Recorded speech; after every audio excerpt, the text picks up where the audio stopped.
டிக்டாக்ல ரீல்ஸ் போட்டதன் மூலம் பிரபலமானவங்க தான் மணி அண்ட் கனி.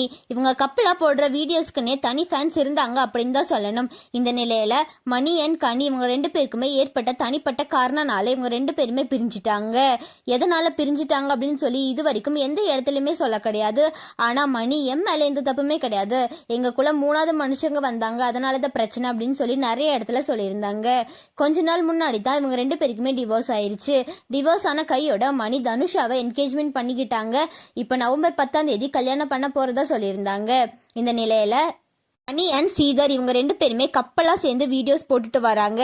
இவங்களுடைய கப்பல் வீடியோக்குன்னு இப்ப நிறைய ஃபேன்ஸ் இருக்காங்க அப்படின்னு தான் சொல்லணும். இந்த நிலையில கனி கிட்ட நீங்க ரெண்டு பேருமே கல்யாணம் பண்ணிக்க போறீங்களா, உங்க ரெண்டு பேர்த்து பேர் நல்லா இருக்கு, மணிதா அவங்க வேற லைஃப் பாத்துக்கிட்டாங்களே, நீங்க சீக்கிரமா கல்யாணம் பண்ணிக்கோங்க அப்படின்னு எல்லாம் சொல்லி கனிக்கு நிறைய கமெண்ட்ஸ் வந்துட்டு இருந்துச்சு.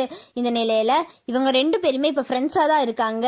அது மாதிரி மணி அண்ட் தனுஷா ஸ்டார்டிங் ஃப்ரெண்ட்ஸாக தான் இருந்தாங்க, இப்போ காதலிச்சு கல்யாணமும் பண்ணிக்க போகிறாங்க.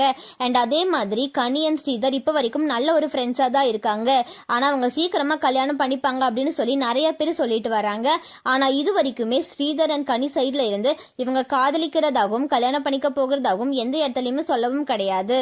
ஆனால் சீக்கிரமாக சொல்லுவாங்கன்னு நினைக்கிறோம், வெயிட் பண்ணி பார்க்கலாம். அண்ட் இதை பற்றி நீங்கள் என்ன நினைக்கிறீங்க அப்படின்னு சொல்லி கமெண்ட்டில் சொல்லுங்கள். அண்ட் இந்த மாதிரியான அப்டேட்ஸ்க்கு நம்மளோட சேனலை சப்ஸ்கிரைப் பண்ணிக்கோங்க.